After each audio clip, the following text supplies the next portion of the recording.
एक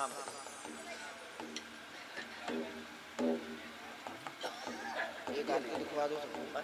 एक आरती हरि ओम जजनेन जजनमयजन्त देवातानि धर्माणि प्रथमान्यासन्ना तेहनाकं महिमानः सचन्दजद्रपूर्वे अध्याः सन्ति देवाः। मंत्रपुष्पांजलिं समर्पयामि श्रीपुराणपुरुषोत्तमाय नमः। एक बार प्रेम से बोले श्रीमद्भागवत महापुराण की जय, श्री वृंदावन बिहारी लाल की जय, श्री व्यास महाराज की जय। जय जय श्री राधे श्याम।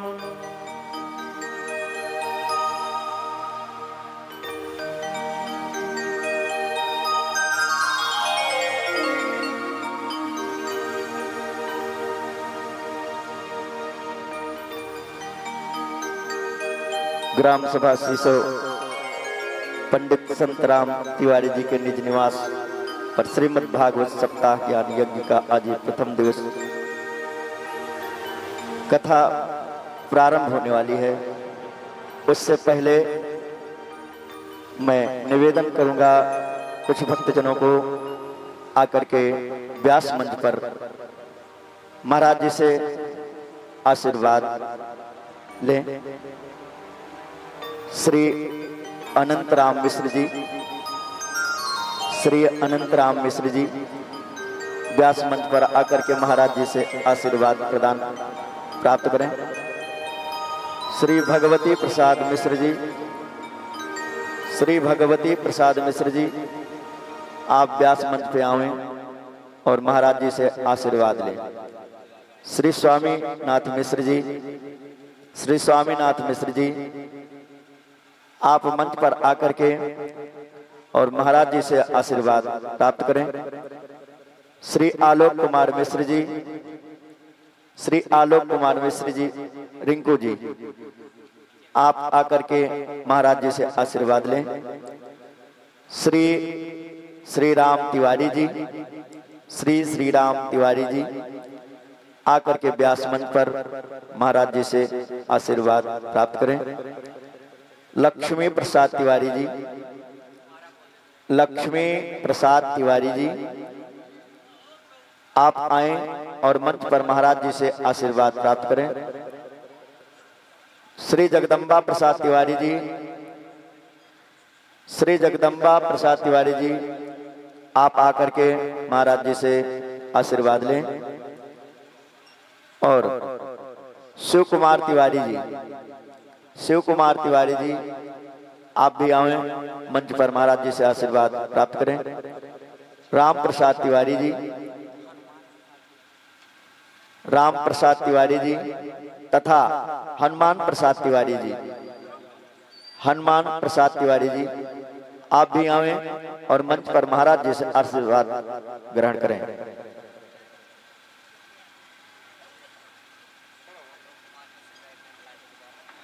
आलोक कुमार मिश्र जी, रिंकू मिश्रा जी आप जहां कहीं भी हों आप इस व्यास मंच पर आकर के और आशीर्वाद प्राप्त करें। रिंकू मिश्र जी सभी लोग यथास्थान पर बैठ जाएंगे और महाराज जी के मुखारविंद से आप लोग कथा को श्रवण करके अपने मानव जीवन को धन्य करें।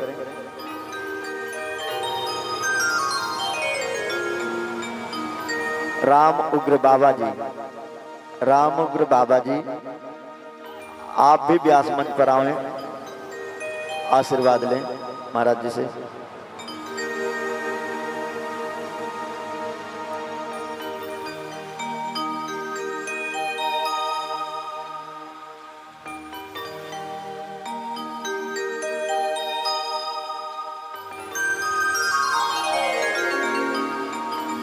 आइए महाराज जी से आशीर्वाद लीजिए।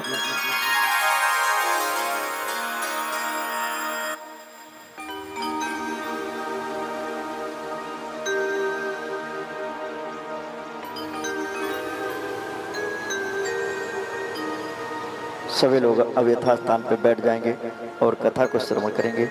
जय श्री राधे।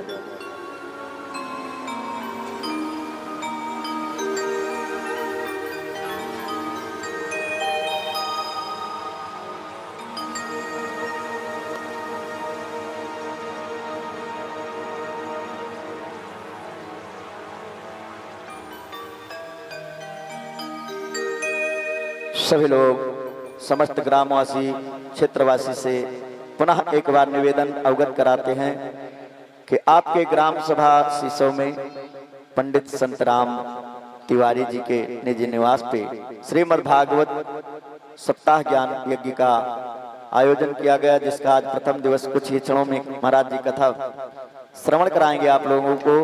अतः अपने समस्त कार्य से निवृत्त होकर के आप लोग पुनः समय अनुसार आएं और कथा को श्रवण करके, जहां तक मेरी आवाज जा रही सभी भक्त जनों से निवेदन कि आप लोग आएं और ज्यादा से ज्यादा संख्या में पहुंच करके कथा को श्रवण करके अपने मानव जीवन को धन्य करें। जय श्री राधे।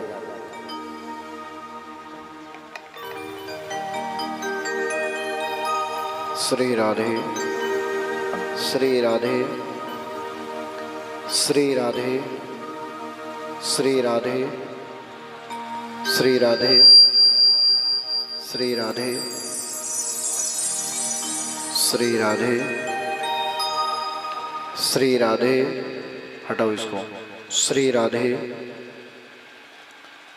श्री राधे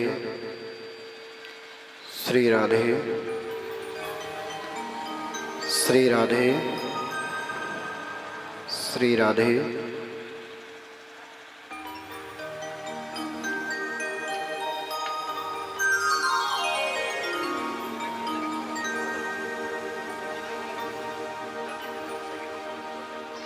श्री राधे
श्री राधे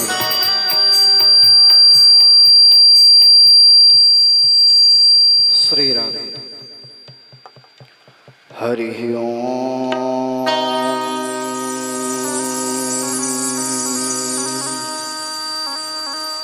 हरि ओम।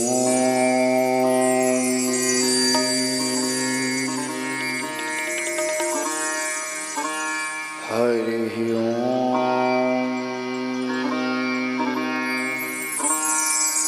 हरि ओम। श्री गणेशाय नमः। श्री गणेशाय नमः। श्री सरस्वत्यै नमः। श्रीमात्रपितृचरणकमलेभ्यो नमः। श्रीगुरुचरणकमलेभ्यो नमः। अस्मद्गुरुभ्यो नमः। अस्मद्परमगुरुभ्यो नमः। अस्मद्सर्वगुरुभ्यो नमः। श्रीमते रामानुजाय नमः। वर्णानामार्थसङ्घानां रसानां छन्दसामपि मङ्गलानां च कर्तारो वन्दे वाणिविनायको।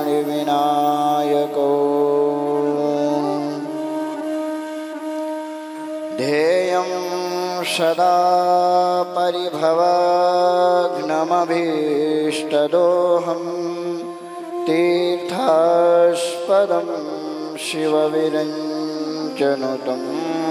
शरण्यं।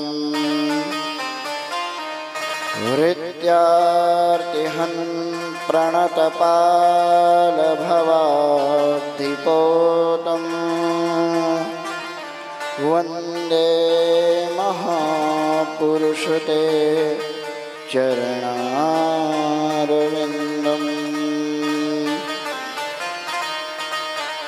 नीलाम्बुजश्यामलकोमलाङ्गं श्वेताशमारोपितवामभागम्। पाणौ महासायकचारुचापं नमामि रामं रघुवंशनाथम्।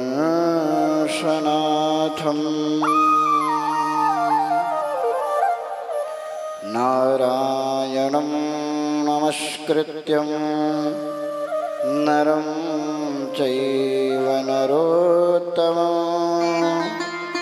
देवीं सरस्वतीं व्यासं ततो जयमुदीरयेत्।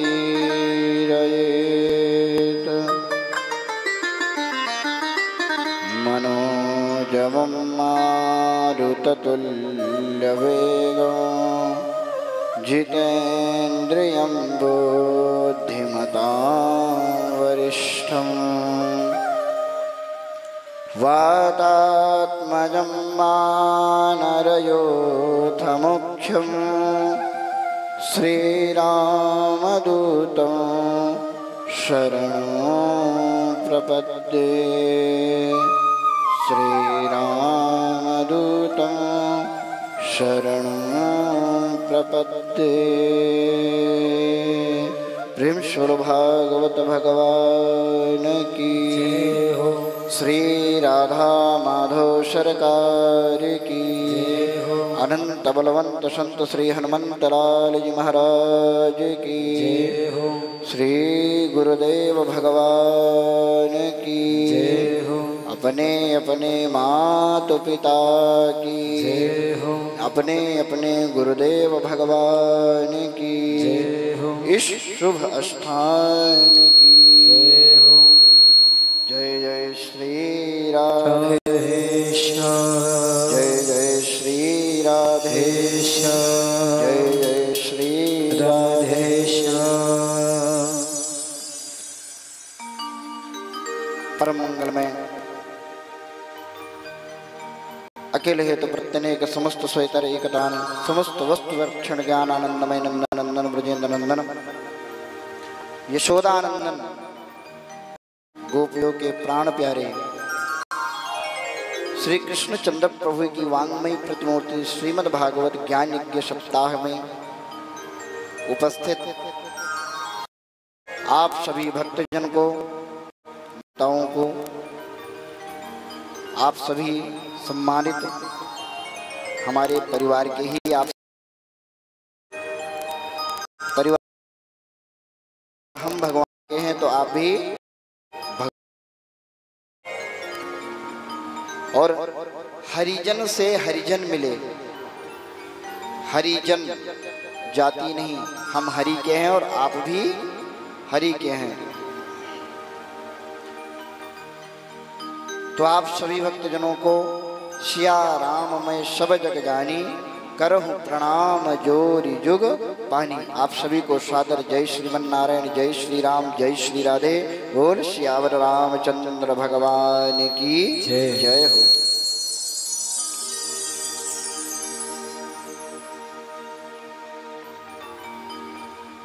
हम सभी आज से आरंभ करके और आने वाले दिनों तक अर्थात एक सप्ताह भागवती कथा के मध्य भगवान के तत्व को समझने का, भगवान को प्राप्त करने के लिए भगवान से कैसे हमारा संबंध जुड़े, प्रयास करेंगे। आज कुछ मुझे गले में समस्या होने के कारण हो सकता है थोड़ा सा आप लोगों से मैं निवेदन करूंगा, लेकिन जैसे ठाकुर जी की इच्छा, मुझे विश्वास है कि कल हम लोग आनंद विधिवत ले पाएंगे। कहते हैं जन्मांतरेव भवेत् पुण्यम तदा भागवतम लभेत। श्रीमद् भागवती कथा सुनने का अवसर ऐसे सबको प्राप्त नहीं होता है। कब प्राप्त होता है? जब जन्म जन्मांतर कल्प कल्पांतर युग अंतर के जप तप नियम संयम साधना व्रत उपासना ध्यान समाधि के पुण्य एकत्रित होते हैं, तब आप ऐसे दिव्य आयोजन का लाभ ले पाते हैं। लेकिन क्या लिखा है? फिर से सुनिए, जन्मांतरेव भवेत् पुण्यम तदा भागवतम लभेत। एक जन्म नहीं, दो जन्म नहीं, तीन जन्म नहीं, चार जन्म नहीं, क्या बोले? जन्म जन्मांतर कल्प कल्पांतर युग युगांतर के जब जप तप नियम संयम साधना व्रत उपासना ध्यान समाधि का पुण्य इकट्ठा होता है, तब आपको भागवती कथा सुनने का अवसर मिलता है। क्या लिखा? सुनने का। और अपने घर में कराने का अवसर कब मिलता है? अपने घर में कराने का, जैसे हमारे यजमान जी पंडित श्री संत राम तिवारी जी इस दिव्य आयोजन को कर रहे हैं। बोले वो कब मिलता है? बोले सबसे पहले तो जब पितरों की कृपा होती है, तीर्थ धामों की कृपा होती है, कुल देवताओं की कृपा होती है। कितनी कृपा होती है? पुण्य तो आपके होते ही होते हैं, लेकिन उसके पहले क्या है? देवताओं की कृपा, उसके साथ में पितरों की कृपा, कुल देवताओं की कृपा और इस पवित्र भूमि की कृपा जब होती है, तब आपको भागवती कथा अपने घर में आयोजन करने का अवसर प्राप्त होता है। आइए हम सभी भक्तजन इस दिव्य कथा में प्रवेश करेंगे, लेकिन उसके पहले हमारे पूर्वजों को स्मरण करते हुए, क्योंकि पूर्वजों की कृपा के बिना हम भागवती कथा श्रवण कर ही नहीं सकते। स्पष्ट उल्लेख है श्रीमद् भागवत महापुराण के अंदर। और जब आप गया जी जाकर के, जगन्नाथपुरी में जाकर के और अपने पितरों के निमित्त, अपने इष्ट देवताओं के निमित्त, अपने पूर्वजों के निमित्त तर्पण पिंडदान चार धाम की यात्रा संपन्न करके अगर आप यह कार्य करते हैं, तो निश्चित ही आपके ऊपर वह कृपा है। और मैं कहूँगा हमारी यजमान के ऊपर तो कृपा है, उनके पूरे परिवार के ऊपर वह कृपा है। हमारे यजमान जी और उनके ज्येष्ठ पुत्र डॉक्टर श्री संदीप तिवारी जी, और मैं क्षमा चाहूँगा, मैं सबके नाम से थोड़ा सा परिचित नहीं हूँ, लेकिन मैं प्रयास करता हूँ कि जिन भी सज्जन हैं उनसे उनका नाम स्मरण किया जाए। श्री राम तिवारी जी, श्री राघव राम तिवारी जी और विशेष रूप से आप सब सपरिवार के ऊपर यह कृपा है। इस कृपा को प्रभु बनाएं। लेकिन आइए उसके पहले हम सभी लोग 2 बार भगवान नाम स्मरण करते हुए मधुराष्टकम के द्वारा भगवान का अर्चन करें और पुनः भागवती कथा को हम श्रवण करने का प्रयास करेंगे। लेकिन उसके पहले करतल ध्वनि करते हुए, ताली की सेवा करते हुए और अपने मन को, वाणी को, जीवा को पवित्र करने के लिए आप सभी लोग मधुराष्टकम का श्रवण और पाठ अवश्य करें। आइए बड़े भाव से, बड़े प्रेम से। अधरम मधुरम बदनम मधुरम नयनम मधुरम हसितो मधुरम। अधरम मधुरम बदनम मधुरम नयनो मधुरम हसितो मधुरम। हृदयं मधुरम गमनो मधुरम मधुराधिपते रखिलं मधुरम। हृदयं मधुरम गमनं मधुरम मधुराधिपते रखिलं मधुरम। वचनं मधुरम चरितं मधुरम। वचनं मधुरम चरितं मधुरम वचनं मधुरम बलितं मधुरम चलितं मधुरम भ्रमितं मधुरम मधुराधिपते रखिलं मधुरम। अधरं मधुरम बदनं मधुरम। अधरं मधुरम बदनं मधुरम नयनं मधुरम हसितं मधुरम।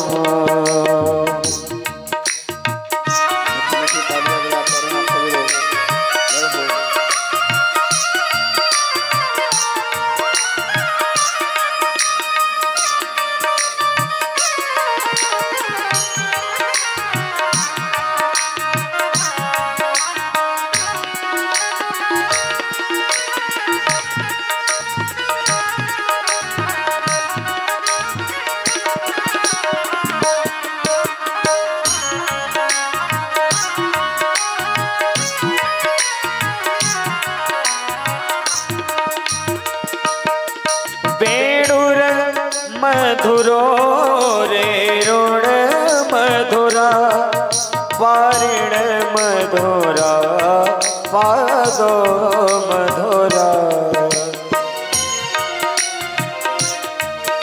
वेणुर मधुरो रेरुण मधुरा वारिण मधुरा पादो मधुरा।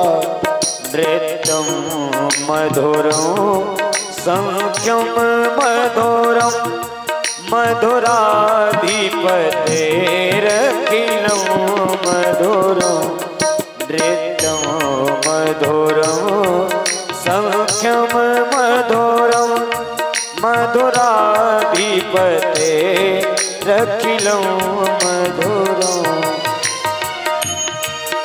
गीतं मधुरं पीतं मधुरं गीतं मधुरं पीतं मधुरं भोक्तं मधुरं शोक्तं मधुरं रूपं मधुरं तिलकं मधुरं रूपं मधुरं तिलकं मधुरं मधुराधिपते रखिलं मधुरम्।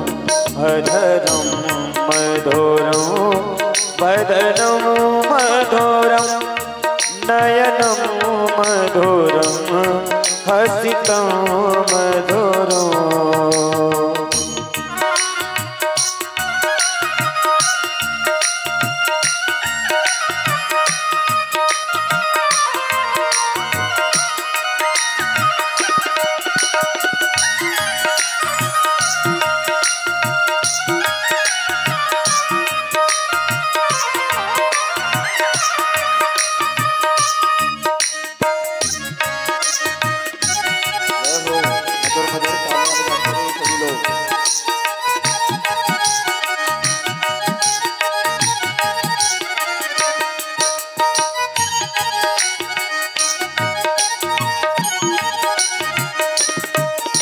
कर्णं मधुरं तरणं मधुरं तरणं मधुरं तरणं मधुरं हरणं मधुरं रमणं मधुरं वमितं मधुरं शमितं मधुरं वमितं मधुरं शमितं मधुरं मधुराधिपते रखिलं मधुरं अधरं मधुरं वदनं मधुरं नयनं मधुरं हसितं मधुरम्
गुंजा मधुरा माला मधुरा यमुना मधुरा वीथी मधुरा सलिलं मधुरं कमलं मधुरं मधुराधिपते रखिलं मधुरं अधरं मधुरं नयनं मधुरं अधरं मधुरं वदनं मधुरं नयनं मधुरं हसितं मधुरं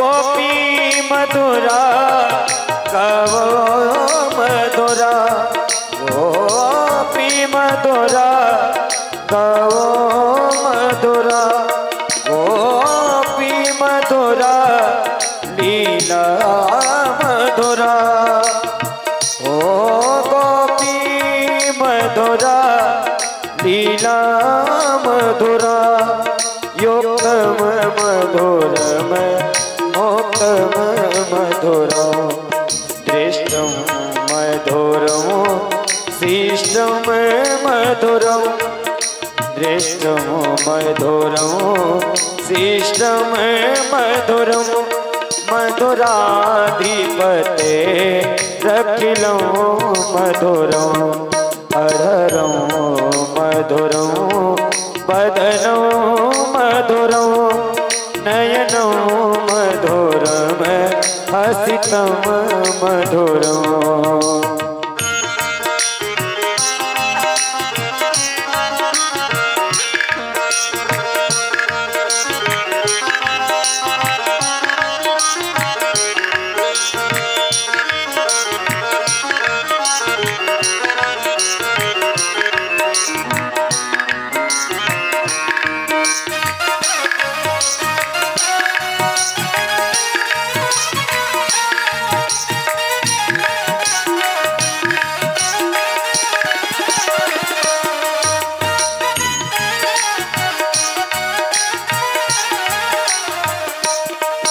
गोपा मधुरा गो मधुरा गोपा मधुरा गो मधुरा यष्टिर मधुरा सृष्टिर मधुरा दलितं मधुरं दलितं मधुरं फलितं मधुरं मधुराधिपतेरखिलं मधुरम् अधरं मधुरं वदनं मधुरं नयनं मधुरं हसितं मधुरं हृदयं मधुरं गमनं मधुरं मधुराधिपते मधुराधिपते मधुराधिपतेरखिलं मधुरम्।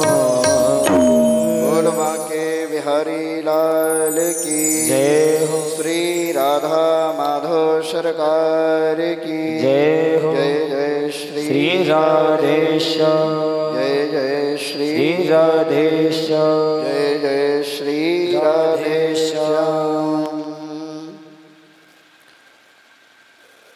सच्चिदानंद रूपाय विश्वोत्पत्त्यादिहेतवे तापत्रय विनाशाय श्रीकृष्णाय वयं नमः। श्रीमद्भागवत महापुराण के महात्म का प्रथम श्लोक है क्या कि सच्चिदानंद रूपाय विश्वोत्पत्त्यादिहेतवे तापत्रय विनाशाय श्री कृष्णाय वयम नुमः। देखिए, इस प्रथम श्लोक से ही आपको अपने संस्कृति का परिचय हो जाता है। आप सब प्रबुद्ध श्रोताजन हैं। प्रबुद्ध श्रोताजन कहने का भाव कि आज प्रातःकाल से ही तैयारियां, और तैयारियां आज से नहीं, तैयारियां तो बड़े दिनों से हो रही हैं, लेकिन आज की तैयारी क्या थी? कलश यात्रा, कलश यात्रा के बाद पूजन, पूजन के बाद में और सारी तैयारियां। आप सब इतने भाव से, इतने प्रेम से, इतनी श्रद्धा से, लगन से कलश यात्रा में सम्मिलित हुए और उसके बाद इतने भाव से बैठ करके कथा को श्रवण कर रहे हैं। यह अद्भुत है। आप सब प्रबुद्ध श्रोताजन हैं। क्यों? क्योंकि आप श्री अवध धाम के निवासी हैं। क्या हैं आप सभी लोग? श्री अवध धाम के निवासी हैं। और कितने पवित्र क्षेत्र में बैठे हैं? अवध क्षेत्र में। और अवध क्षेत्र से आशीर्वाद लेने तो तीर्थों के राजा प्रयागराज भी आते हैं। आगे हम इस कथा को श्रवण करेंगे। लेकिन इस पवित्र क्षेत्र के निवासी होकर के आप सब जानते हैं। मैं एक प्रश्न करूं। प्रश्न क्या है? आपको पता होगा कि श्रीमद् भागवत महापुराण का लेखन किसने किया? कोई बताएंगे आप लोग? श्रीमद् भागवत महापुराण को किसने लिखा? पता आप लोगों को?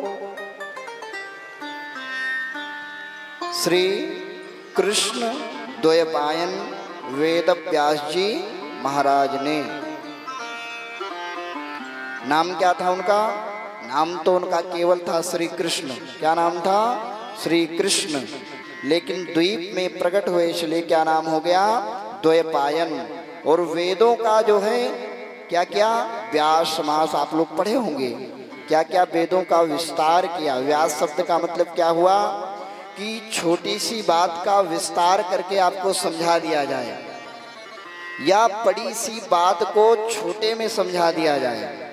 अर्थात व्यास शब्द का अर्थ सीधा सीधा यह है कि आपको तीर्थों के बारे में, शास्त्रों के बारे में, या अपने वेदों पुराणों के बारे में कुछ जो ज्ञान प्रदान करे, धर्म स्थान से बैठ करके, वो व्यास के रूप में वर्णित है।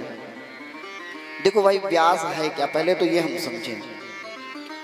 आप जो जल बरसात का जल होता है या समुद्र का जो खारा जल होता है, आप उसको सीधा ऐसे पी सकते हैं? नहीं पी सकते ना।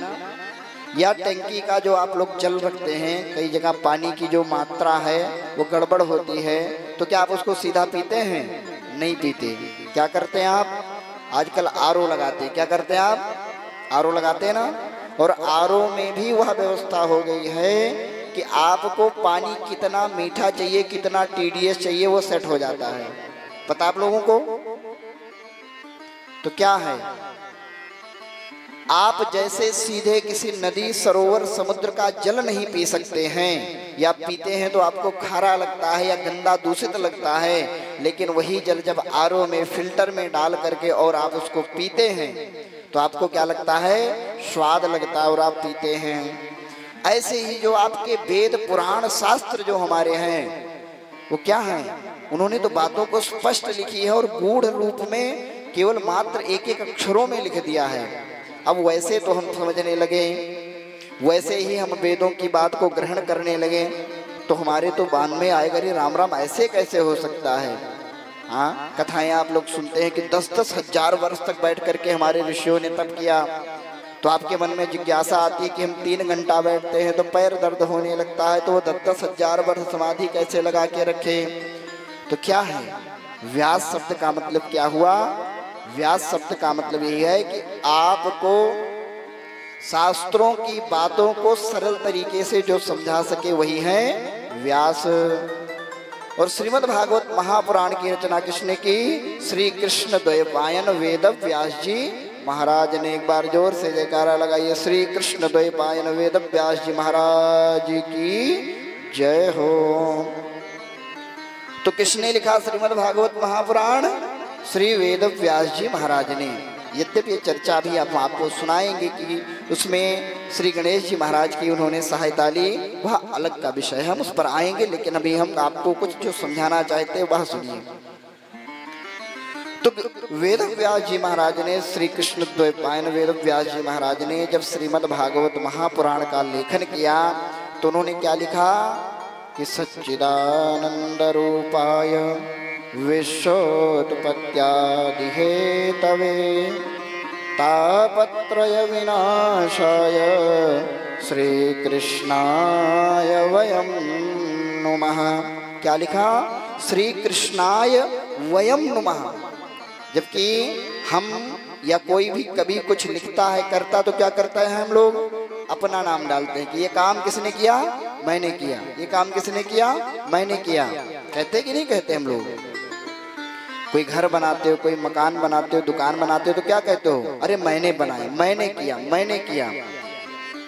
हाँ, एक आप कोई छोटी सी पुस्तक भी उठा करके देख लो, आप कोई अपने बच्चों के सिलेबस की बुक उठा के देख लो, कोई ग्रंथ उठा के देख लो, कोई और भी किसी भी पुस्तक की दुकान पर चले जाओ तो आप जब उस पुस्तक को खोलोगे तो पहला या दूसरा पेज में उसमें कवि का परिचय दिया होता है या लास्ट पेज पे परिचय दिया होता है।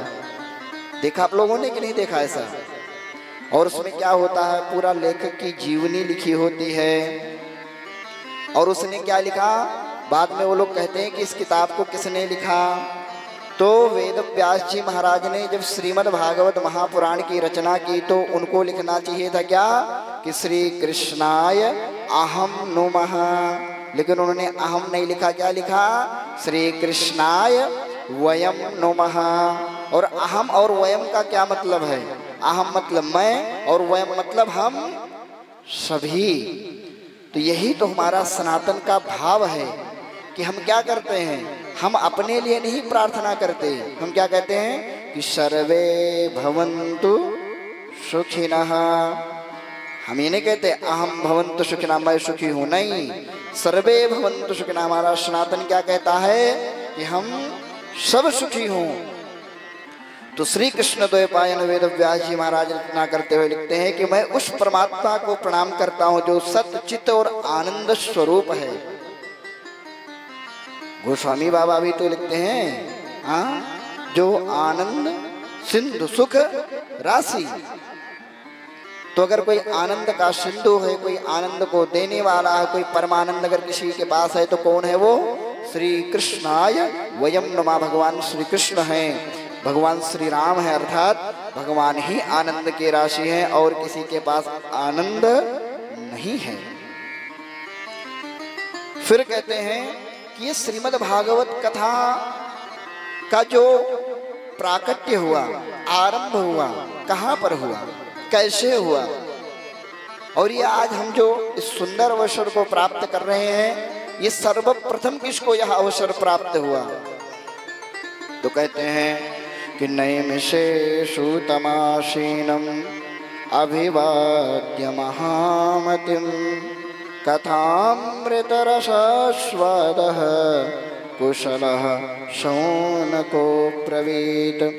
बोले नैमिषारण्य की पावन भूमि में 88,000 ऋषि विराजमान हैं, उसमें श्री सूत जी महाराज प्रमुख रूप से विराजमान हैं। और उन 88,000 ऋषियों का नेतृत्व कौन कर रहे हैं? श्री सूत जी महाराज। और श्री जो हैं आपस में एक लोग क्या कर रहे हैं? पहले तो ये आपस में एक सत्र चला रहे हैं। सत्र का मतलब यज्ञ अनुष्ठान कर रहे हैं, जप तप नियम साधना व्रत उपासना कर रहे हैं। और जो है सूत जी के बारे में कहा गया महामतिम, बहुत बुद्धिमान है। श्री शौनक जी को क्या कहा गया कि जो श्री शौनक जी हैं वैसे तो वृद्ध हैं, लेकिन कथामृत रसास्वाद, भगवान की कथा को सुनने के लिए सदैव लालायित रहते हैं। तो वो संत क्या करते हैं? नैमिषारण्य की पावन भूमि में विराजमान होकर के प्रातः काल उठ करके स्नान करके गोमती नदी में स्नान करने के बाद में यज्ञ में आहुति दे करके और सायंकालीन बैठ करके सब लोग क्या करते? भगवान के नाम का संकीर्तन करते, एक दूसरे से विचार विमर्श करते और भगवान की कथा का श्रवण करते। जो मानव का जीवन है अनमोल है, और मनुष्य शरीर को प्राप्त करके हम केवल खाने में, सोने में, कमाने में अगर गंवा रहे हैं तो गलत कर रहे हैं। हमारे जीवन की सार्थकता कब है? जब हम भगवान के प्रति अपना समय समर्पण करें, भगवान को अपना हम मान करके उनमें ही अपना जीवन एन केन उपायेन मनः कृष्णम निवेशयेत्, किसी भी प्रकार से परमात्मा को अपना समय, जीवन, तन मन धन सब समर्पित कर दें। बोले वो कोई सामान्य ऋषि नहीं थे। जो शौनक आदि 88,000 ऋषि थे, वह क्या करते थे? अपने एक सेकंड को भी वो बर्बाद नहीं करते थे। वो क्या करते थे? केवल परमात्मा का चिंतन करते थे, जिज्ञासा रखते थे और भगवान के प्रति अपना भाव जो रखते थे, कुछ ना कुछ उनसे ज्ञान प्राप्ति का एक दूसरे से वार्तालाप करते रहते थे। उन्हीं शौनक आदि 88,000 ऋषियों में श्री सूत जी महाराज का आगमन होता। बोल सूत जी महाराज की जय हो। श्री सूत जी महाराज का आगमन हुआ। श्री सूत जी महाराज को दिव्य आसन पर बिठा करके और उन्होंने क्या किया? प्रश्न कर लिया। लेकिन प्रश्न करने का विधान है कि किसी से ऐसे सीधा प्रश्न मत कर लो। प्रश्न करने से पहले, किसी से ज्ञान लेने से पहले उसका क्या करना चाहिए? प्रशंसा करनी चाहिए। राम जी ने अपने भ्राता श्री लक्ष्मण जी को भी भेजा था। किसके पास? रावण जी के पास, कि जाओ ज्ञान प्राप्त करो। और लक्ष्मण जी जाते हैं अभिमान बस, और अभिमान बस जाकर के उनको भी ज्ञान प्राप्त नहीं होता है। तो बोले ज्ञान कब मिलेगी? ज्ञान का आपको कब प्राप्त होगा? जब आपके अंदर विनम्रता होगी। विद्या ददाति विनयम। तो बोले ऐसे नहीं प्रश्न किया। शौनक आदि ऋषियों ने पहले श्री सूत जी महाराज को प्रणाम किया और क्या कहते हैं? अज्ञानध्वांत विध्वंस कोटि सूर्य समप्रभः श्रोतख्याहि कथा सारं मम कर्ण रसायनम। कहते हैं गुरुदेव भगवान, रात्रि के अंधकार को मिटाने के लिए एक ही सूर्य काफी है। रात्रि के अंधकार को मिटाने के लिए एक ही सूर्य पर्याप्त है। लेकिन अज्ञान रूपी अंधकार को मिटाने के लिए करोड़ों सूर्य भी सफल नहीं हो सकते हैं। अगर कोई सफल हो सकता है अज्ञान के अंधकार को मिटाने के लिए तो कौन है? बोले गुरुदेव भगवान। आपकी वह वाणी है, आपका वह ज्ञान है, आपका वह मार्गदर्शन है जो मेरे अंतःपट के अंदर बैठे हुए पाप दोष कल्मश विघ्न बाधाओं को दूर करके और हमें हरिश्चित्तम समाश्रितम भगवान के चरणों में जो हमें पहुंचा दे। खूब प्रशंसा की और प्रशंसा करके उस नैमिषारण्य तीर्थ में बैठे हुए श्री सूत जी महाराज से प्रश्न करते हैं कि प्रभु, या वह पावन भूमि है जहां पर 23,000 वर्ष बैठ करके श्री मनु महाराज ने तप किया। और गोस्वामी बाबा तो बड़े भाव से लिखते हैं कि तीर्थ वर नैमिष विख्याता अति पुनीत साधक सिद्ध दाता। तीर्थों में अगर कोई जो है वर बना, वर का मतलब श्रेष्ठ, तो कौन है? नैमिषारण्य की वह पावन भूमि है। और बोले अति पुनीत पवित्र है और साधकों को तत्काल सिद्धि देने वाला है। और मनु महाराज ने तो खूब तपस्या की, ऐसा सुंदर अवसर प्राप्त किया है ऋषिवर, कृपा करके मुझे भी आप कुछ ज्ञान प्रदान करिए। क्या ज्ञान प्रदान करिए? कहते हैं कि हे प्रभु, सूतख्या ही कथा सारम, मुझे कथाओं का सार सुनना है, मुझे कथाओं का सार सुनना है कि इस कथा को सुनने से कल्याण होगा। और मेरे एक दो प्रश्न हैं, कृपा करके उस पर आप प्रकाश डालिए। क्या? कहते हैं कि विवेकम कथम वर्धते, विवेक की वृद्धि कैसे हो, और जो वैष्णव जन है वो माया से कैसे बचते हैं। जो वैष्णव जन है वो माया से कैसे बचते हैं। और यह घोरे कलो प्रायो जीवश्च असुरताम गतः, ये जो आने वाला कलयुग है प्रभु, इसमें जो मनुष्य हैं वह अनेक प्रकार के पापों से युक्त हो जाएंगे। और उस कलयुग के प्रभाव से उनको कैसे बचाया जाए। कलयुग का प्रभाव जो है हम सब के मध्य विराजमान है, उस कलयुग से बचाने के लिए प्रभु कोई हमें उपाय बताइए। अब जब प्रश्न पूछा कि हमें ऐसा उपाय बताइए, कौन सा उपाय कि जो विवेक की वृद्धि कर सके, माया से रक्षा कर सके, और जो है कलयुग से बचा सके, और कृष्ण प्राप्ति करम शाश्वत साधनम तदवदाधुना, हमें ऐसा कोई उपाय बताइए जो भगवान कृष्ण को हमें प्राप्ति करा दे, भगवान कृष्ण से हमारा मेल मिलाप कराइए। ऐसा जब प्रश्न किया तब श्री सूत जी महाराज गदगद हो गए।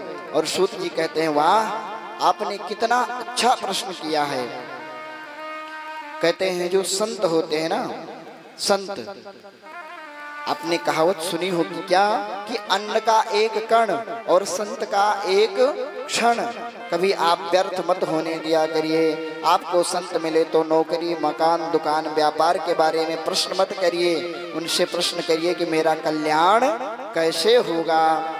और जब सूत जी महाराज को श्री शौनक आदि ऋषियों ने प्रश्न किया कि इस कलयुग से बचाने का हमें उपाय बताइए, विवेक की वृद्धि का उपाय बताइए, और माया से बचने का उपाय बताइए। और जब अंतिम प्रश्न रखा क्या कि कृष्ण प्राप्ति करम शाश्वत साधनम तद बदाधुना, हमें वह उपाय बताइए जिससे हमें कृष्ण कन्हैया लाल मिल जाए। अरे श्री सूत जी महाराज तो मन ही मन प्रसन्न हो गए और बोले, वाह, कितना अच्छा आपका प्रश्न है, मैं आपको जरूर बताऊंगा इसका उपाय। क्या कहते हैं श्री सूत जी महाराज? कहते हैं आपका जो प्रश्न है वह अपने लिए नहीं है। मैंने पहले भी बताया कि श्री वेदव्यास जी ने जो श्रीमद् भागवती कथा का लेखन किया वो अपने लिए नहीं लिखा, उन्होंने किसके लिए लिखा? सबके कल्याण के लिए। और श्री सूत जी महाराज भी कहते हैं कि आपका जो प्रश्न है वह अपने लिए नहीं है बल्कि समस्त समाज के कल्याण के लिए है, मैं जरूर आपको वह मार्गदर्शन करूंगा। कहते क्या? बोले अगर कोई व्यक्ति काल के गाल से बचना चाहे, अगर कोई माया से बचना चाहे, कोई कलयुग से बचना चाहे, कोई अपने विवेक को पवित्र करना चाहे, कोई अपने बुद्धि को पवित्र करना चाहे, और मैं तो कहता हूँ कि अपने जीवन में कुछ भी सत्कर्म पुण्य प्राप्त करना चाहे और विघ्न बाधाओं से बचना चाहे तो क्या करें? कहते काल प्याल मुखग्रास त्रास निर्नाश हेतवे श्रीमद्भागवती वार्तः। कहते हैं काल के ब्याल से जो है मुख से बचना चाहिए। अगर कोई चाहता है तो क्या करना चाहिए? श्रीमद् भागवती वार्ता, श्रीमद् भागवत की कथा को श्रवण कर ले। बोले सारे विघ्न बाधाओं से बच जाएगा, विवेक की वृद्धि हो जाएगी, मनोकामनाओं की पूर्ति हो जाएगी और माया उनके पास तक भी नहीं आएगी। बोल बांके बिहारी लाल की। लेकिन कहते हैं श्री सूत जी महाराज, ये मत समझ लेना कि श्रीमद् भागवती कथा ऐसे किसी को प्राप्त हो जाती है, ऐसे सबको प्राप्त होने वाली नहीं है। श्रीमद् भागवती कथा सुनने से विघ्न बाधाएं तो दूर हो जाएंगी, लेकिन श्रीमद् भागवत कथा सुनने का अवसर तभी प्राप्त होगा कब? जब जन्मांतरेव भवेत पुण्यम तदा भागवतम लभेत। जब आपके जन्म जन्मांतर के पुण्य जागृत होंगे तब आपको श्रीमद् भागवत कथा सुनने का अवसर प्राप्त होगा। आइए 2 बार भगवान नाम संकीर्तन, तत्पश्चात कथा के आगे विराम करेंगे। श्रीमन्नारायण नारायण नारायण, श्रीमन्नारायण नारायण नारायण, श्रीमन्नारायण नारायण नारायण, श्रीमन्नारायण नारायण नारायण, श्रीमन्नारायण नारायण नारायण, श्रीमन्नारायण नारायण नारायण, श्रीमन्नारायण नारायण नारायण। सभी ताली बजाकर, सभी लोग ताली बजाकर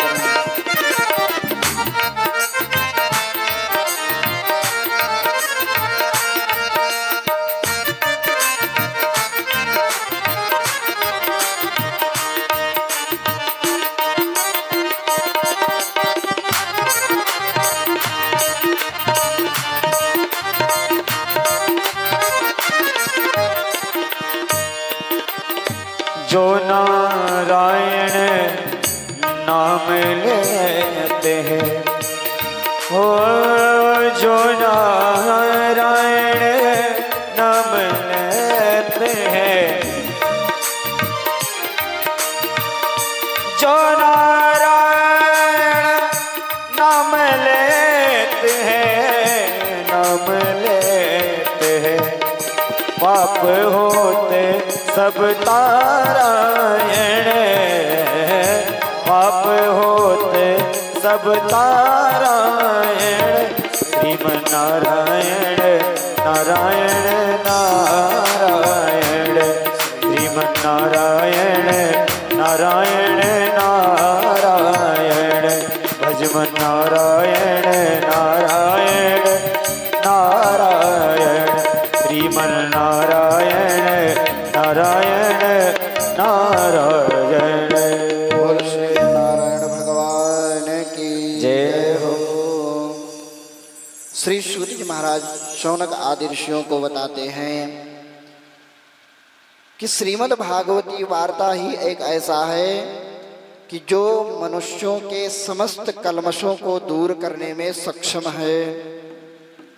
और श्री सूत जी महाराज कहते हैं कि हे शौनक ऋषियों, ऐसा नहीं है कि श्रीमद् भागवत की जो कथा है वो बड़ी आसानी से मिल जाती है।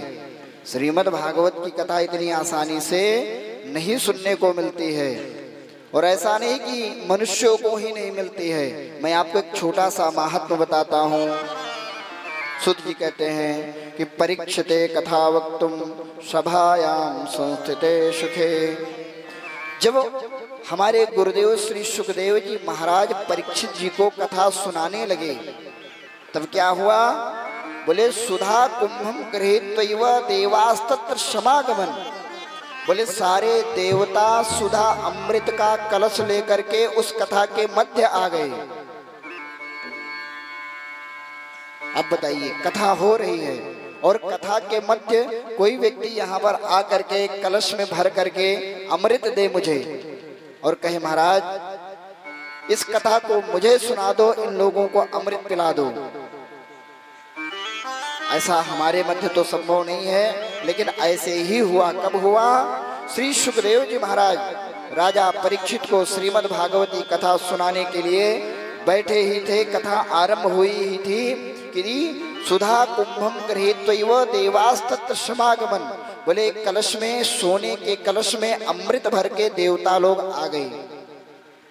और जब देवता लोग अमृत लेकर के आते हैं, कहते हैं कि हे सुखदेव जी महाराज इस अमृत को राजा परीक्षित जी को पिला दो, क्योंकि आज के 7वें दिन इनकी मृत्यु होने वाली है। और ये जो सुधामृत है, इस सुधामृत को मुझे पिला दो।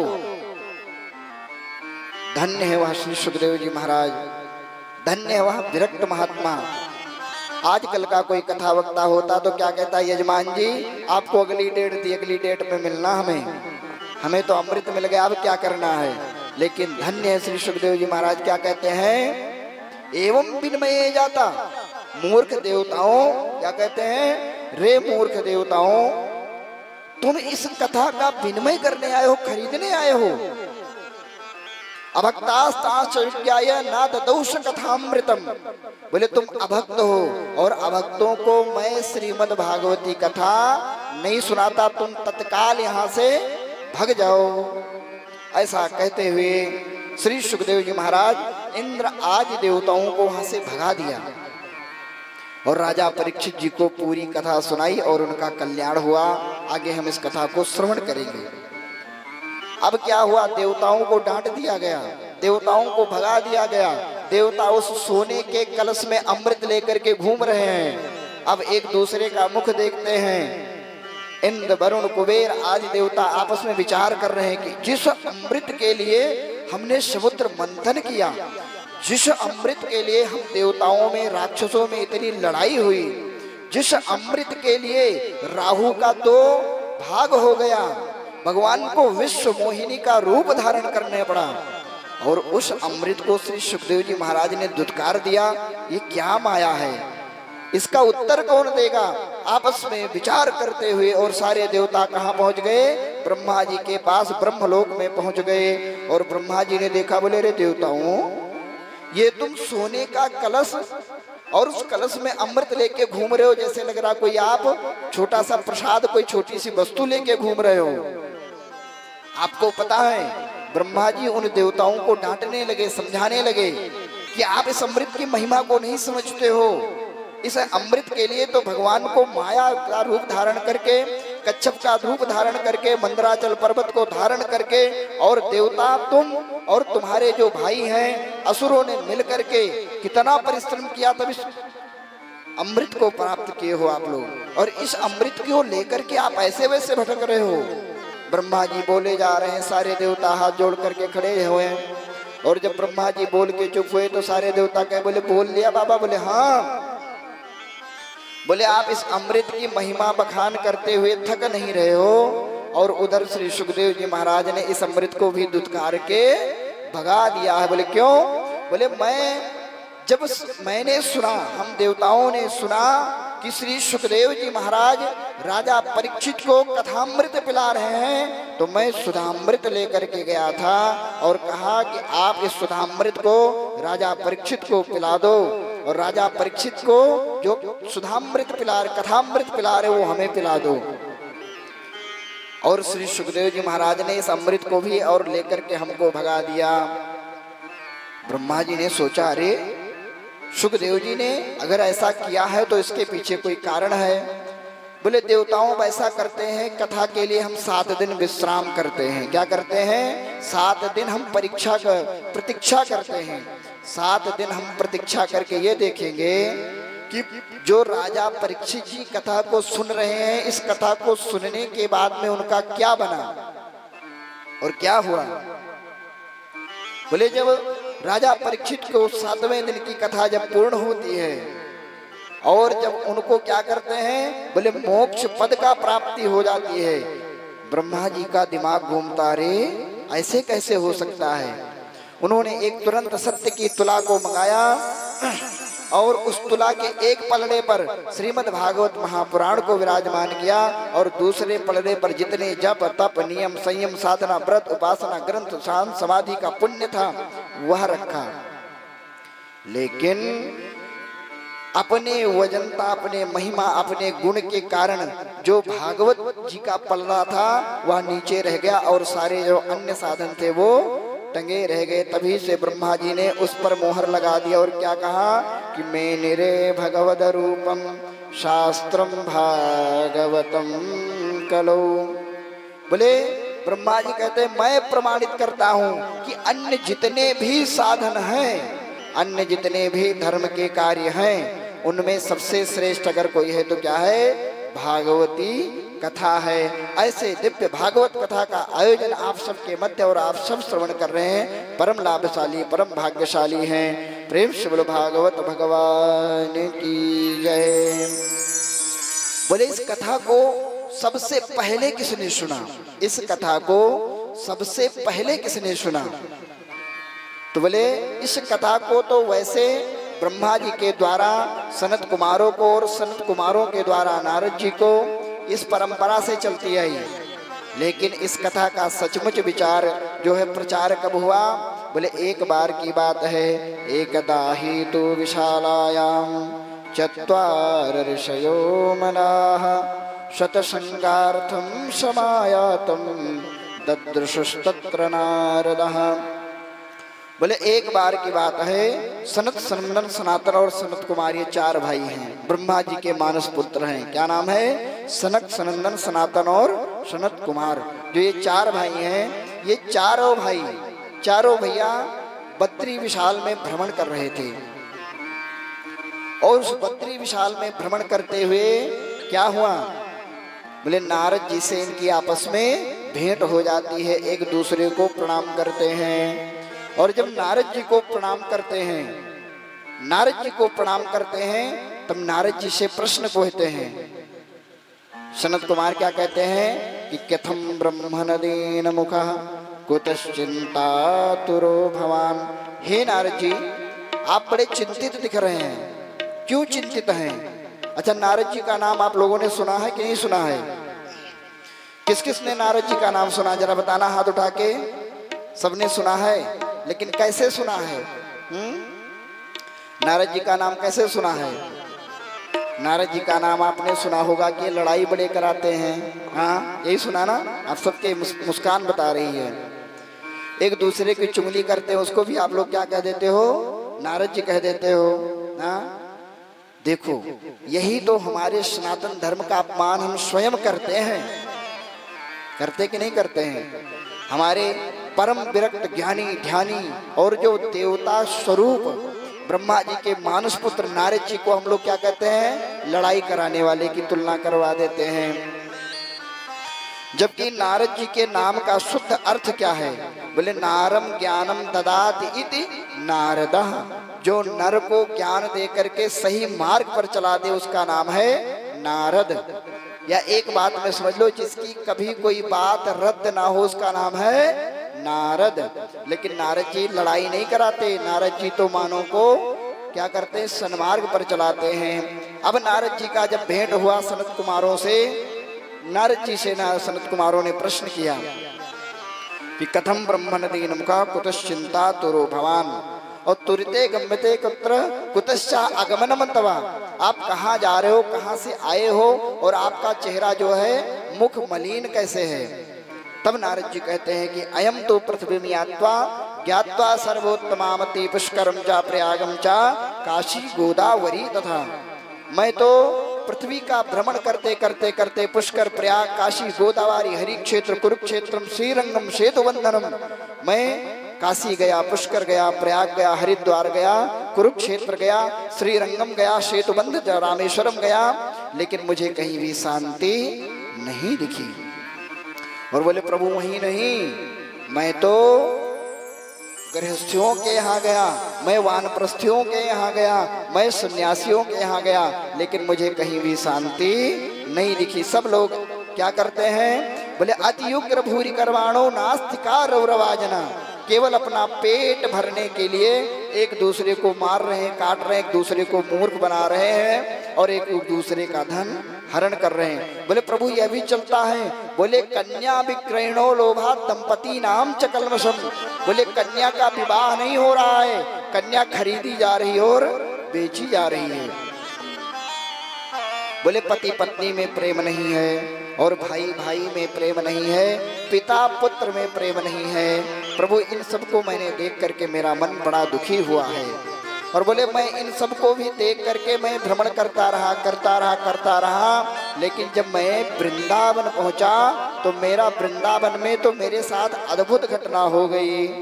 बोले कौन सी घटना हो गई?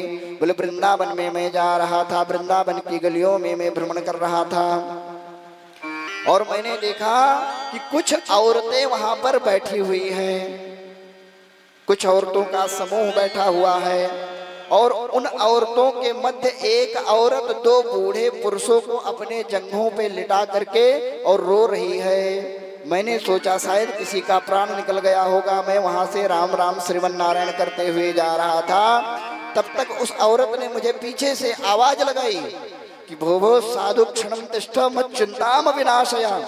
हे साधु रुको रुको रुको और मेरी चिंता का नाश करो।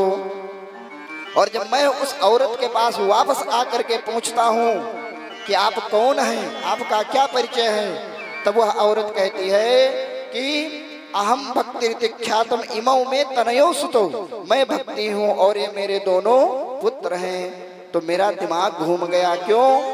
अरे भैया, किसी के बालक जवान हो और माता वृद्ध हो ये तो देखा जाता है ना। बालक जवान हो और माता बूढ़ी हो ये तो बात समझ में आती है, लेकिन बालक बूढ़े हो और माता जवान हो ऐसा तो उल्टा है ना। बोले प्रभु मैंने जब ऐसा देखा तो मुझे बड़ा दुख हुआ, और ऐसा दुख हुआ फिर जब मैंने पूछा कि इनका कारण क्या है, तब भक्ति ने बताया कि मेरा नाम भक्ति है और उत्पन्ने तविनासाहम वृद्धिम करणांटके गता और क्वचिन क्वचिन महाराष्ट्रे गुर्जरे जीर्णताम गता। मैं भक्ति हूँ, मैं द्रविड़ देश में प्रकट हुई, कर्नाटक में मेरी वृद्धि हुई, और मैं जब गुजरात प्रदेश में आई, कांचन लोभी प्रदेश में आई, मैं जीर्ण शीर्ण हो गई। लेकिन वृंदावने प्राप्त वृंदावन की प्राप्ति से मैं तो युवा हो गई, लेकिन मेरे बालक ये जो ज्ञान है और जो है भक्ति है, इनको कोई भक्ति कहती है कि मेरे ज्ञान को, मेरे पुत्रों को यहाँ पर कोई नहीं पूछ रहा है। इससे ये दोनों मेरे पुत्र वृद्ध हो गए। ज्ञान वैराग्य, आपके पास अगर कोई उपाय है तो इन ज्ञान और वैराग्य को पुष्ट कीजिए, स्वस्थ कीजिए, नहीं तो इदम स्थानम परित्यज्य विदेशे गम्यते मया, मैं इस स्थान को त्याग करके और विदेश चली जाऊंगी। नारद जी ने कहा अच्छा। नारद जी ने अपने क्या किया, अपने ज्ञान के भंडार से, अपने मन से, अपने वाणी से वेदों का पाठ किया। वेद वेदांत घोषैष, वेद वेदांत घोषैष गीता पाठेर मुहुर्मुहु, गीता का पाठ किया, वेद का पाठ किया, वेदांत का पाठ किया। लेकिन होता क्या, जितनी देर वो पाठ करते ज्ञान और वैराग्य उठ के बैठते, लेकिन फिर वो मूर्छित हो जाते। तब तक एक आकाशवाणी हुई। आकाशवाणी कहती है कि हे नारद, आपका उद्यम सफल होगा, लेकिन आप सत्कर्म करो। क्या करो? सत्कर्म करो। अब मैं तब से आज तक भटक रहा हूं कि ये सत्कर्म है क्या, सत्कर्म क्या है। और आजकल आप लोग ट्विटर वगैरह चलाते हैं ना, ट्विटर चलाते कि नहीं चलाते? ट्विटर, इंस्टाग्राम, फेसबुक, तो उस पे क्या चलता है? हैशटैग चलता है, टॉप ट्रेंडिंग पे चलता है। तो वैसे उस समय पे क्या चल पड़ा कि सत्कर्म, और सब लोग क्या कहते कि भैया ब्रह्मा जी के पुत्र हैं, जब इनको सत्कर्म नहीं पता तो हमें कैसे पता होगा। जैसे हमारे डॉक्टर साहब है ना, कहाँ चले गए डॉक्टर साहब? हमारे डॉक्टर साहब है ना, तो हम लोग कुछ परेशान होते, जैसे मेरा गला कुछ खराब हुआ है, उन्होंने कहा नहीं आपका सही हो जाएगा। तो हम लोग जब कुछ परेशान होते हैं तो कहाँ जाते हैं? डॉक्टर साहब के पास, है ना। और जब डॉक्टर साहब बीमार पड़ जाएं, भगवान न करे बीमार पड़े, लेकिन अगर मान लो डॉक्टर साहब बीमार पड़ जाएं तो हमारी आपकी हिम्मत होगी कि डॉक्टर साहब को बताएं कि ये दवाई खा लो? बताओगे कोई? आप तो यही सोचोगे डॉक्टर साहब तो खुद जानते हैं, खुद कर लेंगे, ऐसा है ना। तो जब हम बीमार पड़े तो डॉक्टर तो दवाई देता है, लेकिन जब डॉक्टर परेशान हो जाए तो हमारी आपकी हिम्मत नहीं होगी कि हम उसको जाकर के दवाई की सलाह दें। ऐसे ही नारद जी को ये तो सलाह मिल गई कि आप सत्कर्म करो, लेकिन अब सत्कर्म है क्या? जब नारद जी को नहीं पता है, ब्रह्मा के मानुष पुत्र को नहीं पता है, तो अब किसको पता होगा? और नारद जी जब जिन भी संतों का नाम जानते, जिन संतों के पास पहुंचते, तो संत लोग सोचते कि अब ये पूछेंगे सत्कर्म क्या है, मुझे पता है नहीं। तो कोई तो बाबा दाढ़ी वाले जो होते थे माला लेके बैठ जाते, चेला से कह देते नारद जी आएंगे सत्कर्म के बारे में पूछेंगे या मेरे बारे में पूछेंगे, तो कह देना महाराज जी अभी 1 वर्ष के लिए समाधि में बैठ गए। नारद जी वहां से चले गए। अब जब दूसरे संत को पता लगा कि नारद जी हमारे तरफ आ रहे हैं, तो उनसे कहते जाकर के बता दो कि महाराज जी भी दर्शन नहीं देंगे, बहुत घोर तपस्या में बैठे हैं। अर्थात 1 वर्ष से अधिक समय बीत गया और नारद जी पूरे पृथ्वी पर भ्रमण कर रहे हैं, लेकिन उनको यह कोई नहीं बताने वाला है कि सत्कर्म क्या है, सत्कर्म क्या है और नारद जी क्या है। नारद जी भी अपने मन में सोच रहे हैं कि मुझे सत्कर्म के बारे में कोई बतावे, मेरा तार हरि से जोड़े, ऐसा कोई संत मिले। नारद जी अपने मन में इस बात का चिंतन कर रहे हैं कि कोई ऐसा तो संत मिल जाए जो मेरा तार हरि से जोड़ दे, जो मुझे सत्कर्म के बारे में बता दे, जो मेरा मार्गदर्शन कर दे। तो कृपया आप लोग भी अपने मन के भाव को समर्पित करते हुए और प्रार्थना करिए कि आपका भी कोई तार भगवान से जोड़ दे, जिससे आपका भी कल्याण हो जाए। आइए इस भजन के माध्यम से अनुभव करेंगे। ओ मेरा तार हरि से जोड़े कि ऐसा कोई संत मिले, मेरा तार हरि से जोड़े ऐसा कोई संत मिले, ओ ऐसा कोई संत मिले, ओ ऐसा कोई संत मिले, ओ ऐसा कोई संत मिले, ओ ऐसा कोई संत मिले, मेरा तार हरि से जोड़े ऐसा कोई संत मिले, मेरा तार हरि से जोड़े ऐसा कोई संत मिले।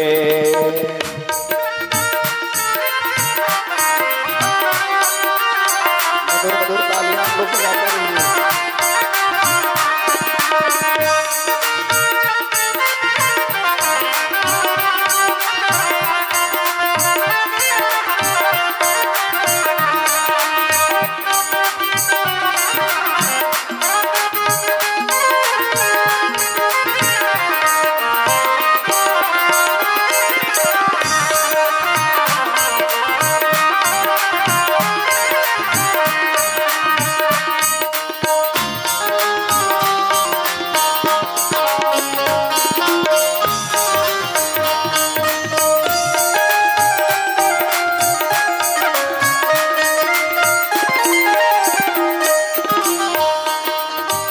टूटा तार हुआ दियारा, टूटा तार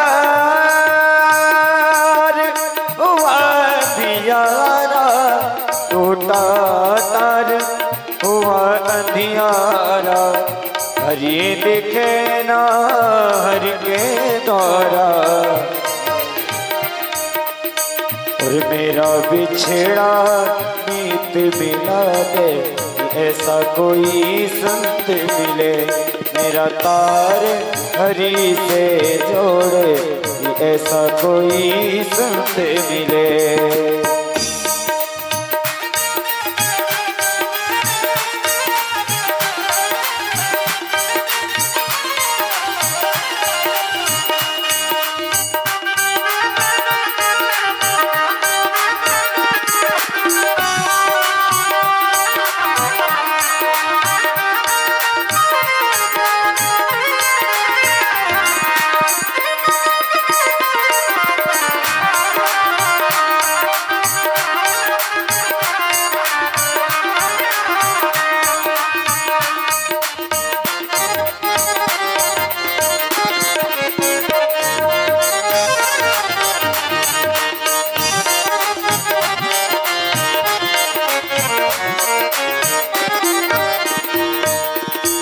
जोड़े तार करे मुझियारा, जोड़े तार करे मुझियारा, अंतर में न रहे अंधियारा, अंतर में न रहे अंधियारा, अंतर में न रहे अंधियारा, अंतर में ना रहे अंधियारा। और मेरा आत्म रूप, मेरा आत्म रूप लखा दे, ऐसा कोई संत मिले। मेरा तार हरि से जोड़े, ऐसा कोई संत मिले।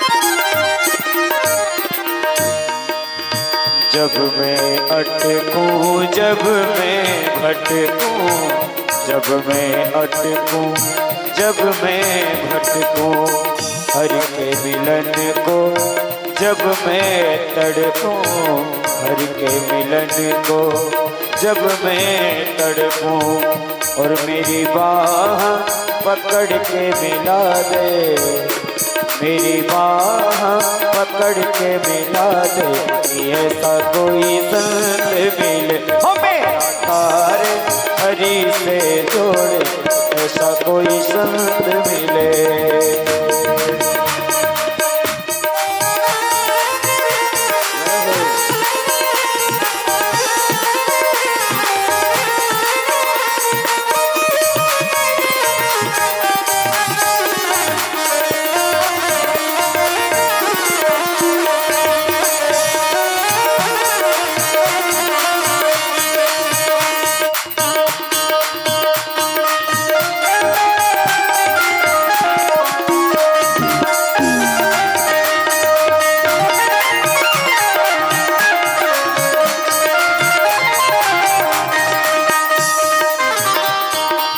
हंसा हंसा कर, हंसा हंस कर जाए हमारा, माया जाले न फंसे बेचारा, माया जाले न फंसे बेचारा।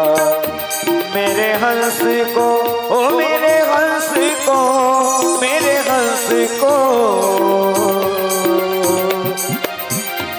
और मेरे हंस को मोती चुगा दे, ऐसा कोई संग मिले। मेरा तार हरि से जोड़, ऐसा कोई संग मिले। मेरा तार हरि से जोड़, ऐसा कोई संग मिले। ऐसा कोई संत मिले, ऐसा भगवंत मिले। हो ऐसा भगवंत मिले, ऐसा कोई संत मिले। मेरा तार, मेरा तार हरि से जोड़, ऐसा कोई संत मिले। मेरा तार प्रभु से जोड़, ऐसा कोई संत मिले। मेरा तार हरि से जोड़े, ऐसा कोई संत मिले। बोल संत भगवान की जय हो, बोल बांके बिहारी लाल की जय हो। नारद जी महाराज ऐसा मन में भाव लेते हुए भ्रमण कर रहे हैं कि सत्कर्म के बारे में कोई बताए। तो क्या हुआ, भेंट हो गई उनकी किनसे, सनत कुमारों से। और सनत कुमार जी कहते बस इतनी सी बात के लिए आप परेशान हैं। बोले प्रभु इतनी सी बात, मैंने उन ज्ञान वैराग्य को पुष्ट करने के लिए वेद वेदांत घोषैषा गीता पाठर मुहुर्मुहु, वेद का पाठ कर लिया, गीता का पाठ कर लिया, गीता का कई बार मैंने पाठ कर लिया, लेकिन उनको मैं पुष्ट नहीं कर पाया। और आप कहते इतनी सी बात। बोले हाँ इतनी सी थी तो बात है। अरे ज्ञान वैराग्य को अगर बढ़ाना है, भक्ति को बढ़ाना है, तो क्या करना है? बोले केवल मात्र सत्कर्म आपका सफल हो जाएगा। और वास्तव में सत्कर्म अगर कुछ है तो क्या है? श्रीमद् भागवत महापुराण। बोल भागवत भगवान की जय हो। बोले प्रभु मैंने तो सुना था कि श्रीमद् भागवत जो है वो वेदोपनिषदा सारा जाता भागवती कथा, वेदों का ही उपनिषदों का ही सार तो भागवत है। और मैंने वेद तो पहले पढ़ दिया, मैंने उपनिषदों को तो पहले सुना दिया, और गीता का पाठ तो पहले मैंने सुना दिया। तो जब वेदों से कोई समस्या का समाधान नहीं हुआ तो भागवत से कैसे होगा? तब सनत कुमार समझाते हैं, एक बात बताओ और आप लोग भी सोचिए। भाई चीनी किससे बनती है? गन्ने से। चीनी किससे बनती है? गन्ने से। अब आपको चाय बनानी है, चीनी है नहीं, तो आप सब तो गन्ना लगाए हैं, बोलो ले आओ काट के 2-4 उसमें डाल दें चीनी में, चीनी की जगह पे, तो क्या चाय बन जाएगी? नहीं बनेगी ना। अच्छा घी के आपने देसी घी जो आप लोग घर में प्रयोग करते हैं ना, मान लो दीपक जलाना है, आज आपके यहाँ घी खत्म हो जाए और फिर सोचो अरे घी कहाँ से आता है? दूध से। अब बोलो घी में तो दूध में ही तो घी रहता है, दूध के अंदर से ही तो आप घी दही बना के फिर निकालते हो। अब आप सोचो कि घी हमारे पास है नहीं, दीपक हमने जलाना है, तो ले आओ दूध ही डाल दें, तो क्या ऐसा होगा?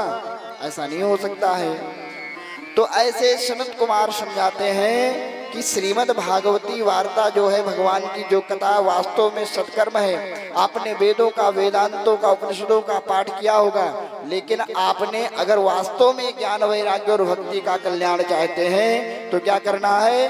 आपने केवल भागवती कथा का श्रवण करवा देना है। अब बोले प्रभु वो तो वृंदावन में पड़े हैं, हम यहाँ बद्री नारायण में पड़े हैं, हम उनको कैसे जाए कथा सुनाने के लिए, लाने के लिए? तो क्या कहते हैं? कोई बात नहीं, ऐसा करो कुछ हम चलते हैं और कुछ वो चल के आते हैं। अब बोले कथा हो तो कहाँ किया जाए कथा? देखो कथा स्थान का सबसे बड़ा महत्व है, कथा स्थान का सबसे ज्यादा महत्व है। वो कैसे? बोले एक बार भगवान शिव मैया पार्वती के साथ में जा रहे थे, रास्ते में भगवान जहाँ भी देवालय देखते, भगवान श्री राम का मंदिर देखते, देवताओं का यज्ञ स्थान देखते तो प्रणाम करते। एक जगह भगवान शिव ने वैसे ही प्रणाम कर लिया, वहाँ कुछ भी नहीं था। मैया ने पूछा कि प्रभु यहाँ क्या प्रणाम कर रहे हो? आप पहले तो प्रणाम करते थे तो समझ में आता था कि वहाँ यज्ञ हुई, वहाँ पे मंदिर है, वहाँ पे संत निवास करते हैं, लेकिन आपने इस स्थान को प्रणाम किया, मुझे समझ नहीं लगी, कृपा करके बताइए। भगवान शिव कहते हैं देवी इस स्थान को मैंने इसलिए प्रणाम किया कि यहाँ पर आज के 1000 वर्ष पहले, क्या कहा? 1000 वर्ष पहले इस स्थान पर भागवत की कथा हुई थी, इसलिए मैं इस भूमि को प्रणाम करता हूँ और तुम भी इस स्थान को प्रणाम करो। मैया ने प्रणाम किया और भगवान शिव ने प्रणाम किया, आगे बढ़ गए।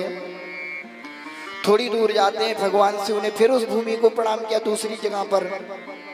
मैया ने पूछा प्रभु वहां तो आपने बताया कथा हुई थी 1000 साल पहले, अब इस भूमि को क्यों प्रणाम कर रहे हो? भगवान शिव ने कहा देवी उस जगह पर जो मैंने प्रणाम किया वहां पर 1000 वर्ष पहले कथा हुई थी, और मैंने इस स्थान को इसलिए प्रणाम किया है कि 1000 वर्ष के बाद यहाँ पर कथा होगी। तो कहते हैं स्थान प्रधानम न बल प्रधानम, स्थान की बहुत बड़ी प्रधानता होती है। सनकादियों ने कहा कि तुम्हारे ज्ञान और वैराग्य भक्ति का कल्याण हो जाएगा, केवल मात्र आप उनको भागवती कथा का श्रवण करो। लेकिन अब स्थान कौन सा रखा जाए जहां पर भागवत जी की कथा हो? तो ये हुआ कि बोले वृंदावन और बद्री नारायण का जो मध्य का क्षेत्र, वो क्या कहते हैं? हरिद्वार। क्या कहते हैं? हरिद्वार, हरि का द्वार।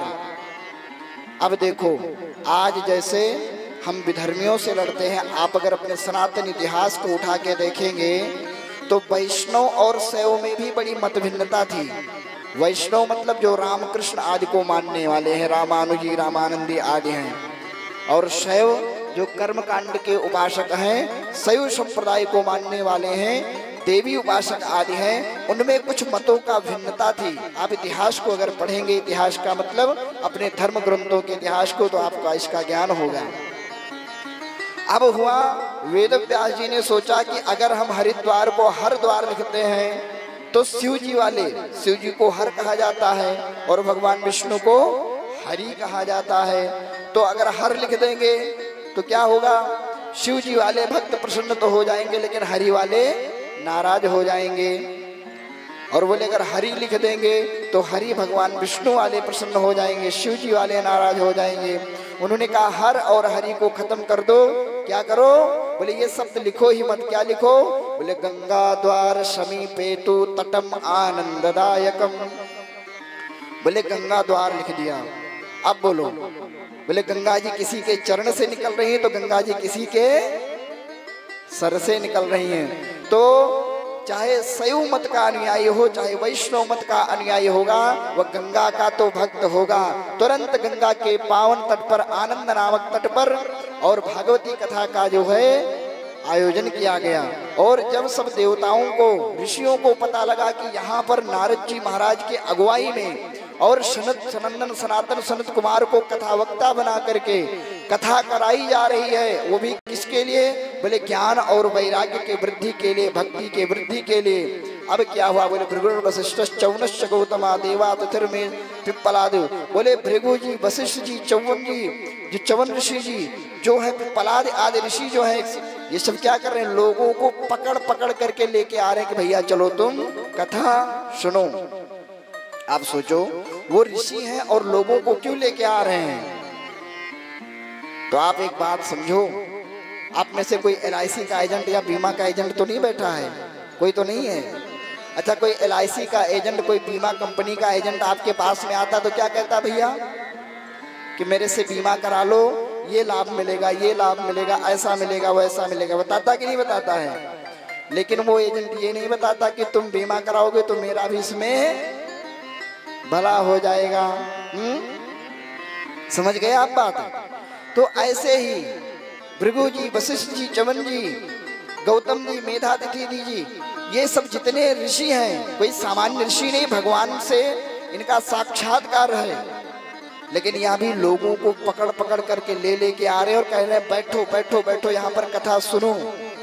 तो कहते हैं कथा को स्वयं सुनने से तो आपका कल्याण होगा, लेकिन जैसे एक एजेंट आकर कहता है कि आप बीमा करा लो, आपका भला हो जाएगा, और आपके भले में उसका भी भला हो जाता है। तो ऐसे जब आप भागवत भगवान की कथा श्रवण करोगे, आपका तो कल्याण होगा। लेकिन अगर आपके निमंत्रण से, आपके बताने से, आपके प्रयास से अगर 10 लोगों ने और कथा को सुन लिया, तो उनके पुण्य से भी आपको 10% पुण्य मिल जाएगा। इसलिए कहते हैं कथा का जितना प्रचार किया जा सके, प्रसाद का जितना वितरण किया जा सके, उतना ही पुण्य प्राप्त होता है। अब तो क्या था, जैसे ही दिव्य आसन बना और निमंत्रण का जो है वितरण हुआ, और सनक सनंदन सनातन सनत कुमार जी जैसे विराजमान हुए, और जैसे ही उन्होंने भागवती कथा की केवल महात्म का वर्णन किया, उसी समय तत्क्षण भक्ति महारानी अपने दोनों पुत्र के साथ में प्रकट हो जाती हैं और भगवान के नाम का कीर्तन करती रहती। क्या, कि ब्रज के नंद लाला, श्री ब्रज के नंद लाला, श्री राधा जो के सवरे जा, सब दुख दूर हुए जब तेरा नाम लिया। ब्रज के नंद लाला, श्री राधा जो के सवरे जा, सब दुख दूर हुए जब तेरा नाम लिया।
बोल बांके बिहारी लाल की जय।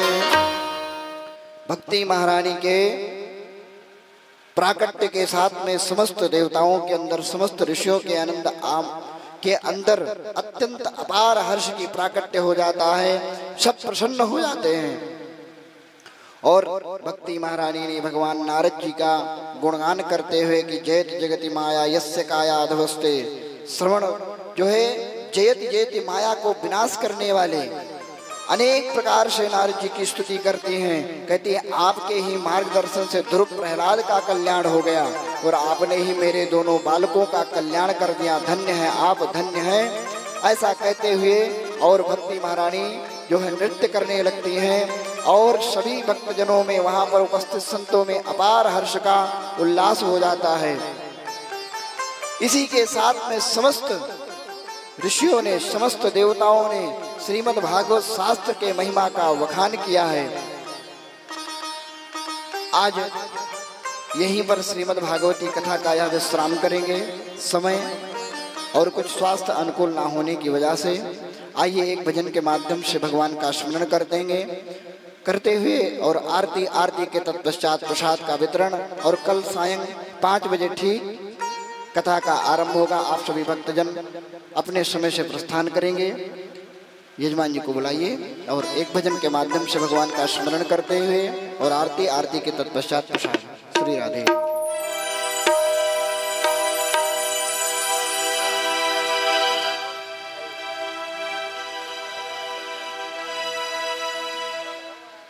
श्री राधे।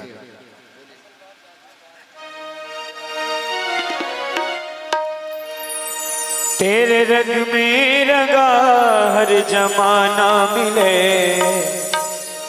तेरे रंग में रंगा हर जमाना मिले, और मैं जहाँ भी रहूं बरसाना मिले, मैं जहाँ भी रहूं बरसाना मिले। ओ तेरे रंग में रंगा हर जमाना मिले, तेरे रंग में रंगा हर जमाना मिले, मैं जहाँ भी रहूं बरसाना मिले, मैं जहाँ भी रहूं बरसाना मिले।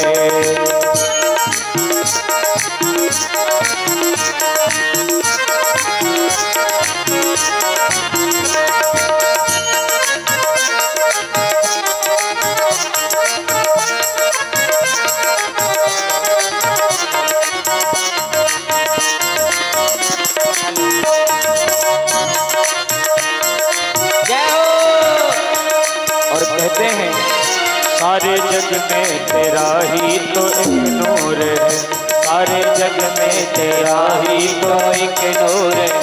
मेरा खाना भी तुझसे ही मशहूर है, मेरा खाना भी तुझसे ही मशहूर है। बदकिस्मत है वो जो तुझसे दूर है, बदकिस्मत है वो जो तुझसे दूर है, ओ बदकिस्मत है वो जो तुझसे दूर है। तेरे नाम का है मस्ताना मिले, तेरे नाम का है मस्ताना मिले, और मैं जहाँ भी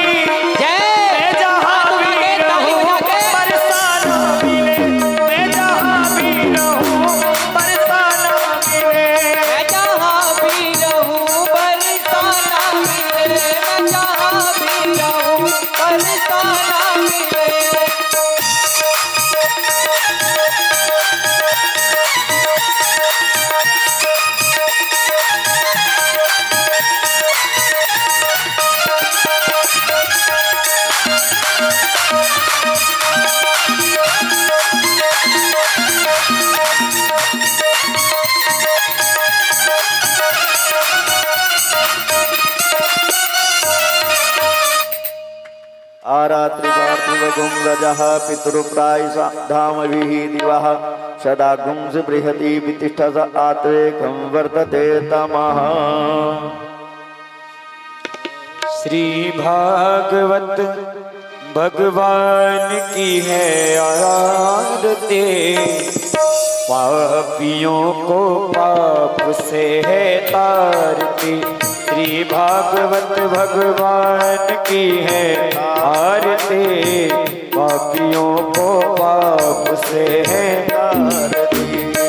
पापियों को पाप से, पापियों को पाप से, पापियों को पाप से, पापियों को श्री भागवत भगवान की है आरती, पापियों को पाप से है तारती, पापियों को पाप से है तारती।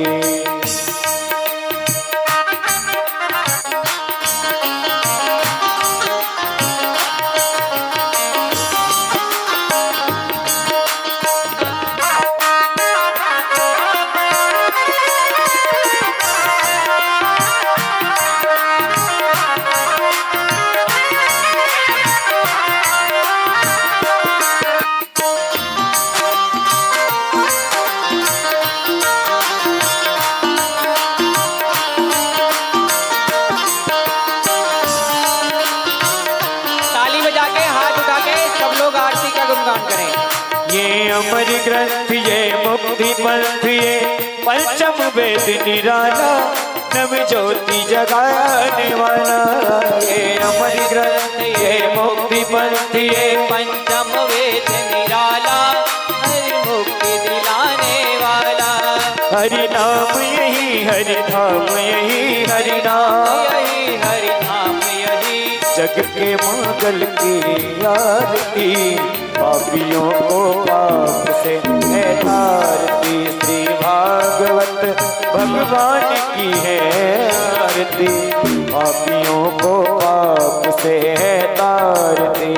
श्री भागवत भगवान की है आरती, पापियों को पाप से है तारती।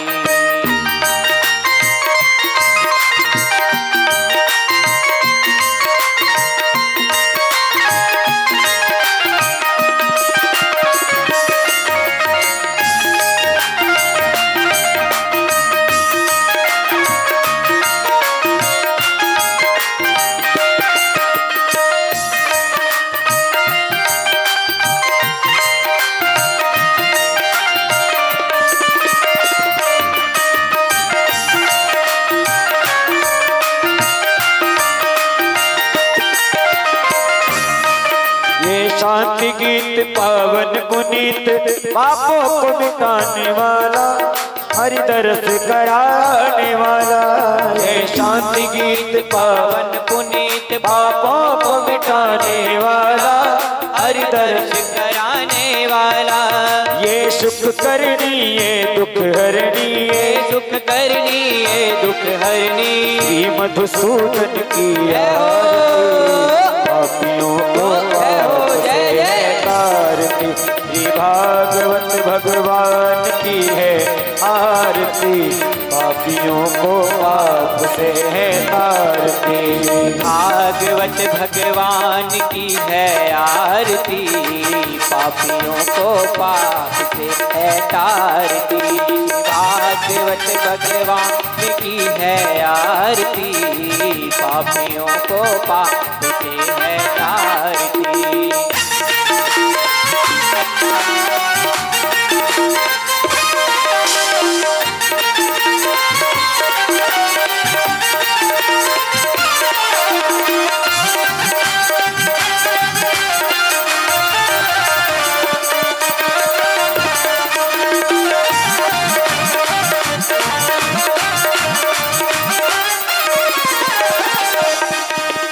मधुर बोल मग पंथ खोल, सन्मार्ग बताने वाला, बिगड़ी को बनाने वाला। ये मधुर बोल मग पंथ को सन्मार्ग बताने वाला, बिगड़ी को बनाने वाला। श्री राम यही घनश्याम यही, श्री राम यही घनश्याम यही, प्रभु की महिमा की आरती, पापियों को आपसे है तारती। श्री भागवत भगवान की है आरती, पापियों को पाप से है तारती। पापियों को पाप से, पापियों को पाप से, पापियों को पाप से, पापियों को पाप से। भागवत भगवान की है आरती, पापियों को पाप से है तारती, पापियों को पाप से है तारती। कर्पूर गौरव करुणावतारम, संसार सारम उज्वेन्द्रहारम, सदा वसंतम हृदयारविंदे, भवं भवानी सहितं नमामि। त्वमेव माता च पिता त्वमेव, त्वमेव बन्धु च सखा त्वमेव, त्वमेव वेद्या द्रविडं त्वमेव, त्वमेव सर्वं मम देव देव। आरार्तिकं समर्पयामि श्री पुराण